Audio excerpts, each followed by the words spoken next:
एक होता है भक्ति करना और एक होता है भक्ति मिलना।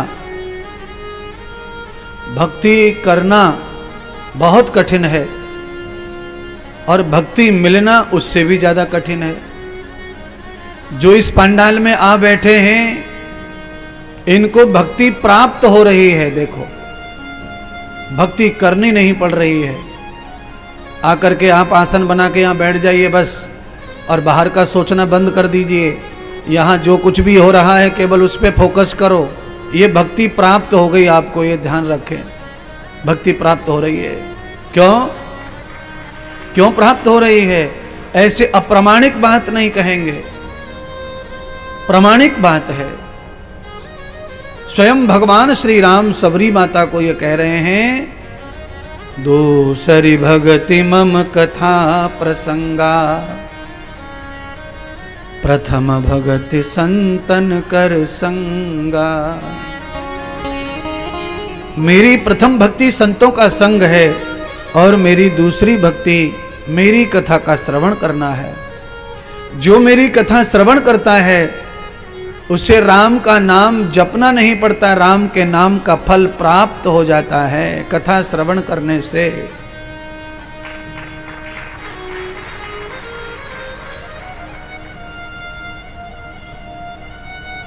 तो भागवत कथा क्यों जरूरी है?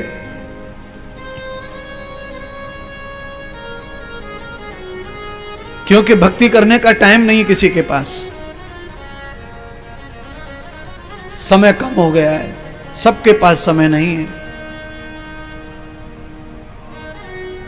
सभी लोग बिजी हैं, छोटे बच्चे से लेकर बूढ़े तक। आप 10-12 साल के बच्चे से भी कोई काम का बोलो, उसके पास भी समय नहीं है। समय की बड़ी कमी आ गई है, तो कैसे भजन होगा? साधना तपस्या उपासना कैसे होगी? पूजा पाठ कैसे होगा? इसलिए सबसे बढ़िया यह है कि जितना हो जाए उतना करते रहो, पर समय समय पर कथा श्रवण करते रहो, कथा आयोजन करते रहो। या तो द्रविणम न परतस्तधनम। भागवत कथा, भगवान का नाम, ये परम धन है और ये परम धन सहज प्राप्त नहीं है किसी को महाराज। लाखों की जनसंख्या है महाराज ग्रेटर नोएडा में, पर जिन जिन का हाथ पकड़ लिया है ठाकुर जी ने आज, और जिनका पिछला पुण्य कोई उदय हो गया है, वो पांडाल में पहुंच रहे हैं, कथा श्रवण कर रहे हैं, भक्ति प्राप्त कर रहे हैं। सूत जी के पास में जो ऋषि मुनि गए थे, केवल उतने ऋषि मुनि नहीं थे धरती पर। उस समय तो 60% लोग ऋषि मुनि बनते थे गृहस्थ त्याग कर। सतयुग में तो परंपरा ही ऐसी थी कि कुछ वर्ष गृहस्थ का पालन करते थे मानस, मनुष्य, पुरुष, और गृहस्थ का त्याग करके सभी सन्यास में जाते थे। चारों आश्रमों का व्यवहार निभाते थे सतयुग में लोग। नियम पूर्वक ब्रह्मचारी रहते थे, नियम पूर्वक गृहस्थ रहते थे, नियम पूर्वक वानप्रस्थ रहते थे और नियम पूर्वक सन्यास में चले जाते थे। इसीलिए सतयुग जैसा युग नहीं आए, क्योंकि यहां वर्ण व्यवस्था के साथ आश्रम व्यवस्था का भी पालन होता था। देखिए, वर्ण व्यवस्था का पालन हो या ना हो, पर आश्रम व्यवस्था का पालन जरूर होना चाहिए, अति आवश्यक है। आश्रम व्यवस्था का पालन होने से व्यक्ति कभी मजबूर नहीं होता, यह ध्यान रखें। आजकल बूढ़े लोग मजबूर हो रहे हैं। भारत में बूढ़े लोगों की बड़ी ख्वारी हो रही है। बूढ़े लोगों को 80% परिवारों में बूढ़े लोगों को सम्मान नहीं है, जगह नहीं है, प्यार नहीं है, लाड़ नहीं है। 20% लोग ही बुजुर्ग वृद्ध ऐसे हैं जिनको घर में सही माहौल प्राप्त हो रहा है। 80% बुजुर्गों को घर में माहौल प्राप्त नहीं हो रहा है। क्यों? क्योंकि उसमें बच्चों का दोष तो है ही, पर साथ में बुजुर्गों का भी दोष है। बुजुर्गों का दोष क्या है कि उन्होंने आश्रम व्यवस्था को नहीं पाला। जब उम्र सन्यास की है, सन्यास आश्रम की उम्र हो गई है, घर में नाती पोते खेल रहे हैं, तो बाबा दादी को चाहिए कि वो सन्यास आश्रम का पालन करें, जिससे कि उनके बुढ़ापे की ख्वारी ना हो, बुढ़ापा उनका बिगड़े ना, बुढ़ापे में अपमान ना हो, बुढ़ापे में पालतू कुत्ते की तरह ना देखना पड़े कि भाई कोई खिलाएगा कि नहीं खिलाएगा, कोई लाएगा कि नहीं लाएगा। सम्मान की जिंदगी जीने के लिए, अवस्था के साथ में अपनी जिंदगी को जीने के लिए चाहिए कि आश्रम व्यवस्था का पालन किया जाए।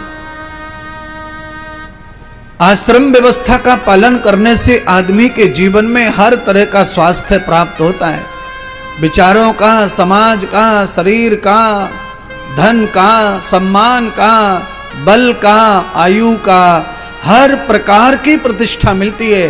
धन भी बना रहता है, मन भी बना रहता है, तन भी बना रहता है, समाज में सम्मान भी बना रहता है। आश्रम व्यवस्था जरूर हमको पालन करनी चाहिए। और प्यारे देखो, सनातन धर्म का सबसे अच्छा कोई श्रृंगार है तो आश्रम व्यवस्था ही है। हमारे ही धर्म में तो सन्यास लेते हैं, बाकी किसी धर्म में सन्यास कहां है?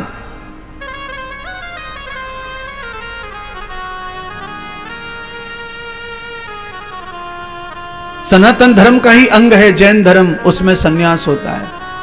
उसी का सनातन धर्म का ही एक अंग है बौद्ध धर्म, उसमें भी सन्यास होता है। पर जो सनातन धर्म के बिल्कुल विपरीत धर्म है इस्लाम, उसमें सन्यास नहीं होता है।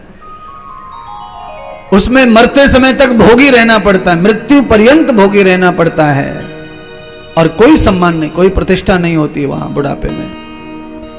सनातन में माता पिता को परमात्मा का दर्जा प्राप्त है, और किसी धर्म में परमात्मा नहीं माता पिता को माना जाता।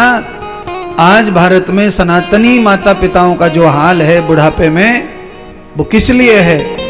क्योंकि हम सनातन धर्म से दूसरी तरफ जा रहे हैं, सनातन धर्म का पालन हम नहीं कर रहे हैं। इस कारण माता पिता, दादी दादा सम्मान के हकदार नहीं रह जा रहे महाराज, उनका हक चला जा रहा है।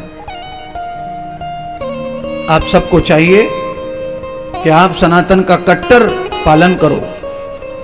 और मैं तो ये कहता हूं, दूसरे धर्म वाले कैसे कट्टर हैं, आप तो अजन्मा धर्म पालते हो, तो आप तो परम कट्टर होने चाहिए, एकदम कट्टर, एकदम कट्टर। दुनिया में कहीं भी खाने कमाने का मौका मिले, कोई फर्क ना पड़े, पर जहां भी आप रहें केवल सनातन के कट्टर मानने वाले रहें, आश्रम व्यवस्था को मानने वाले रहें। परम आवश्यकता है प्यारे बंधुओं। समय ऐसा आ गया है सोशल मीडिया का, घर बैठे परोस रही है जनता, कहीं जाना नहीं पड़ता अब किसी को कहीं भी। आप पूरे बाजार का, मार्केट का मजा मोबाइल पे ले सकते हैं।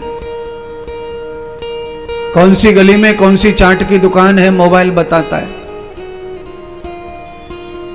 और ऐसे वीडियो डाले जाते हैं कि आदमी का मोबाइल में ही मन कर दे खाने पीने का, चल पड़े, दौड़ पड़े। ऐसी ऐसी जगह मोबाइल बताता है कि आदमी का मन भ्रष्ट हो जाए, नष्ट हो जाए, चित्त बिगड़ जाए, बुद्धि बिगड़ जाए। और कोई भी आदमी खोजते खोजते चला जाता है, खोज लेता है दुकान मकान, कहाँ क्या बिकता है, कहाँ क्या रहता है, कौन रहता है कहाँ। हर आदमी का पता मोबाइल में है प्यारे बंधुओं। जिसका आधार कार्ड सरकारी तंत्र से कहीं भी लिंक है, वो हर आदमी मोबाइल में मिलेगा आपको, चाहे वो मोबाइल रखे चाहे ना रखे। आप ढूंढ लीजिए, मिल जाएगा। वो मोबाइल नहीं चलाते पर उनका आधार कार्ड जुड़ा हुआ कहीं न कहीं, तो उनका आपको नाम डालते से सब आ जाएगा। इतना ज्यादा सब कुछ आपके हाथ में आ चुका है अब संसार में। अब ऐसे युग में कैसे बचें? तो कट्टरता चाहिए सनातन के प्रति, बच जाएंगे।